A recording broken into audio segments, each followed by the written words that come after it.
Chers amis, bonjour et bienvenue dans Épiscorama avec Monseigneur François Touvet, évêque de Châlons. Monseigneur, bonjour. Bonjour Florent et bonjour à tous nos auditeurs sur RCF Cœur de Champagne. Alors Monseigneur, pour introduire le sujet du jour, je vais vous raconter une petite anecdote. À Noël 2015, je me suis dit, tiens, pour une fois, c'est ce que fait jamais un responsable de com, je pars en vacances, je coupe tout, je coupe le téléphone. Il ne peut rien se passer, je suis tranquille.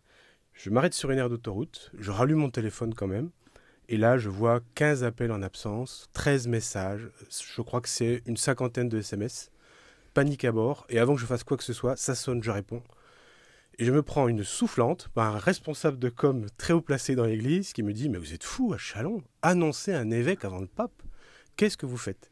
Alors tout ça pour dire que votre nomination a été connue très tôt. Il y a eu une conférence de presse, je crois, à 10 heures, alors que normalement, l'annonce en est faite à 11 heures par un communiqué officiel du Vatican. Ça a démarré très vite. Pour vous, comment est-ce que vous avez vécu cette période-là, entre la demande qui vous a été faite, votre acceptation, votre révélation au public, et puis ce temps un peu de préparation avant votre ordination? Oui, c'était en 2015, effectivement, à l'automne. Je me souviens très bien d'avoir été convoqué chez le nonce apostolique le 18 novembre 2015. J'étais en réunion à Reims, j'étais vicaire général du diocèse de Langres à cette époque-là. Et donc je vois aussi, moi, sur mon téléphone, une demande du nonce qui voulait me contacter.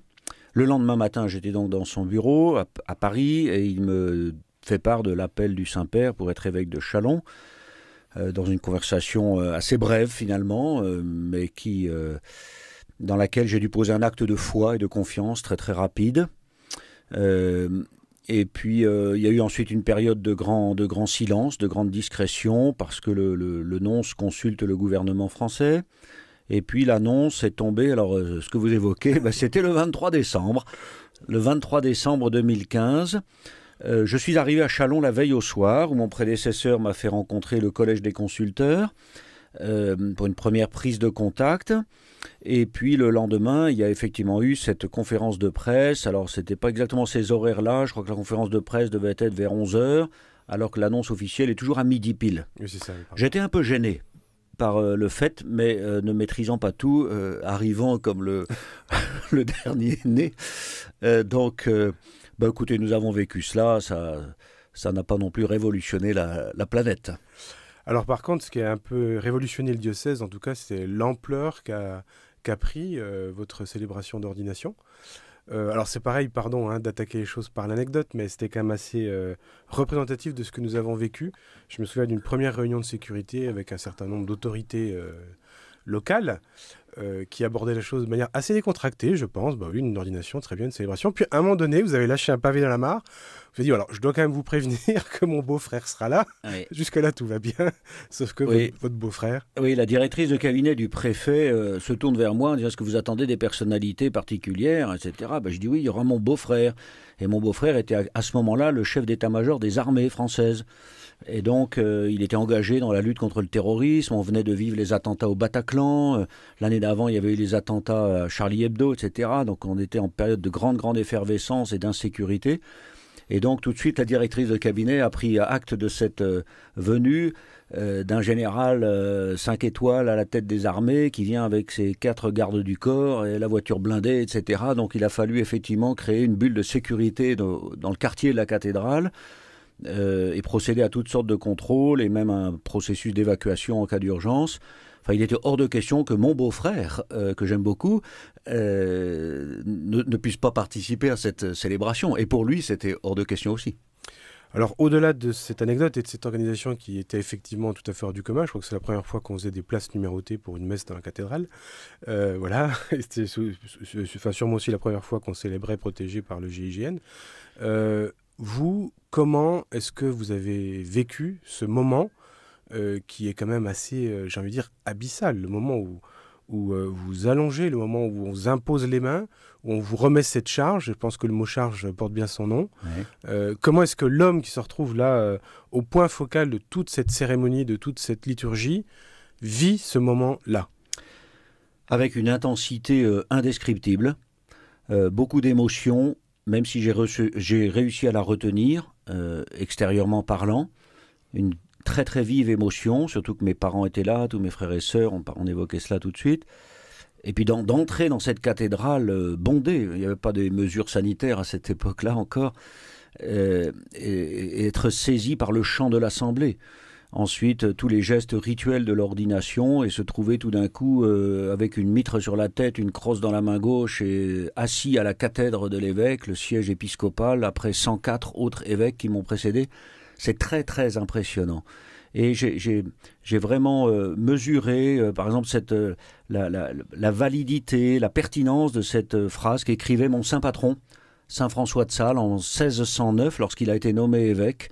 Il écrivait ceci: « Dieu m'avait ôté à moi-même pour me prendre à lui et puis me donner au peuple. » Donc on voit bien ce mouvement, ôter à moi-même pour me prendre à lui et Dieu, et puis me donner au peuple. C'est-à-dire, disait saint François de Sales, qu'il m'avait converti, m'avait donc changé, transformé, de ce que j'étais pour moi en ce que je fusse pour eux.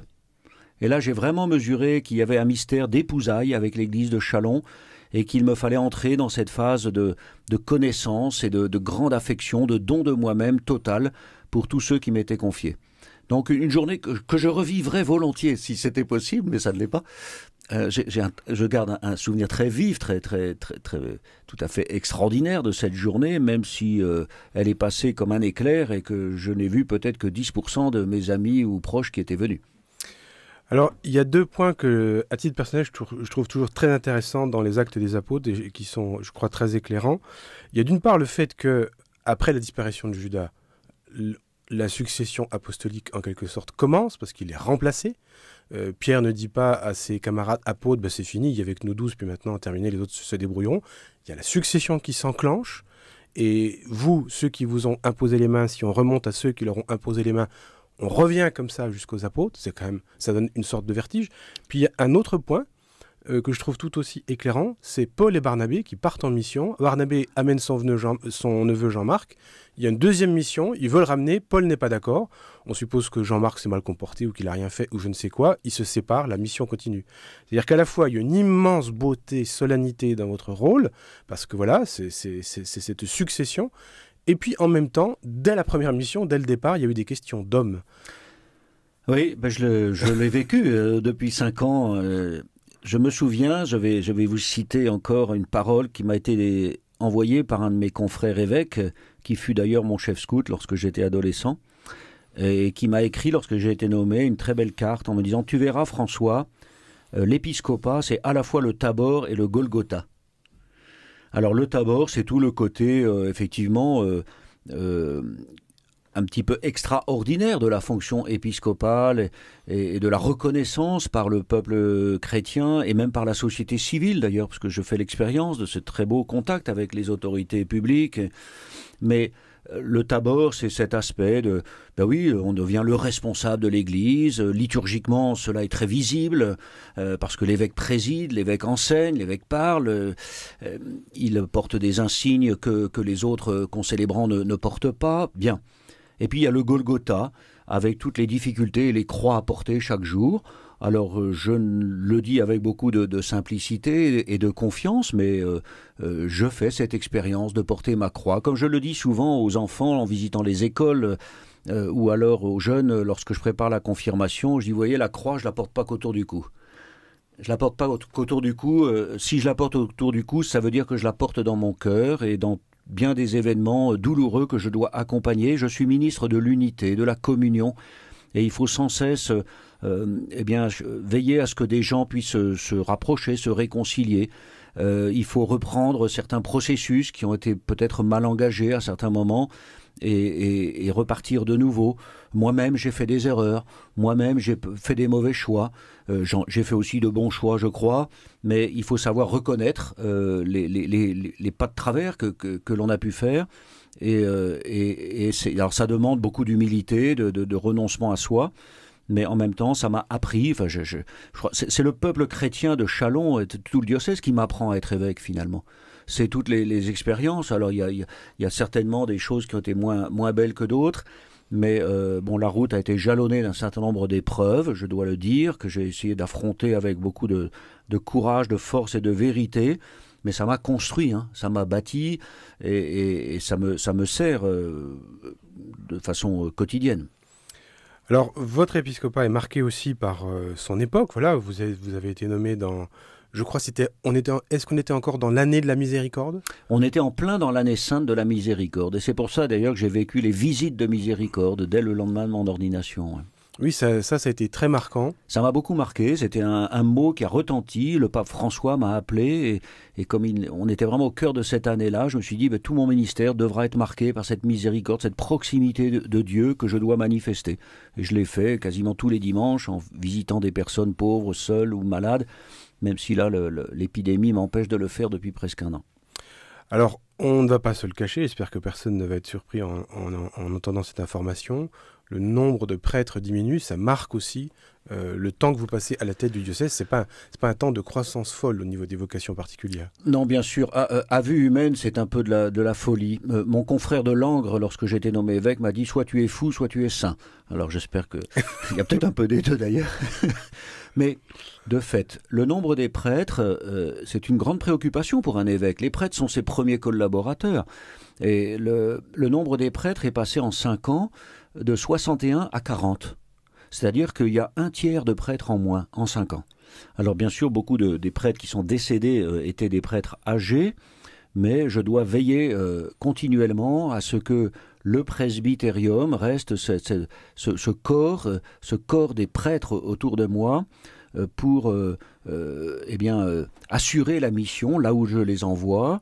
Et il me faut faire appel à des prêtres venus de l'extérieur. Alors j'ai lancé des appels, il y a eu des choses plus ou moins réussies, pas toujours de mon fait d'ailleurs, mais je continue d'appeler, et en tout cas j'ai lancé le diocèse dans une prière instante pour les vocations, toute vocation bien sûr, mais vocation de prêtre, pourquoi pas.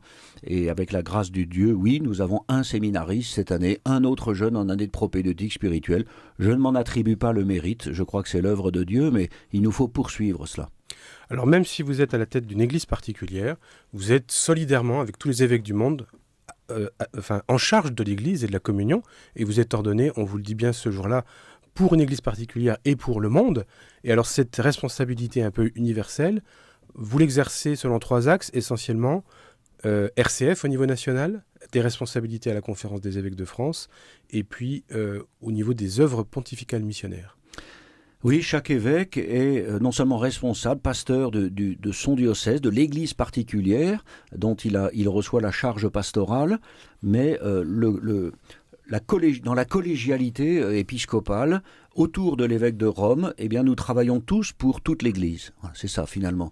Et donc, à l'échelle de la France, au sein de la Conférence des évêques de France, eh bien, nous travaillons régulièrement. C'était le cas ces derniers jours en assemblée plénière extraordinaire, encore en visioconférence.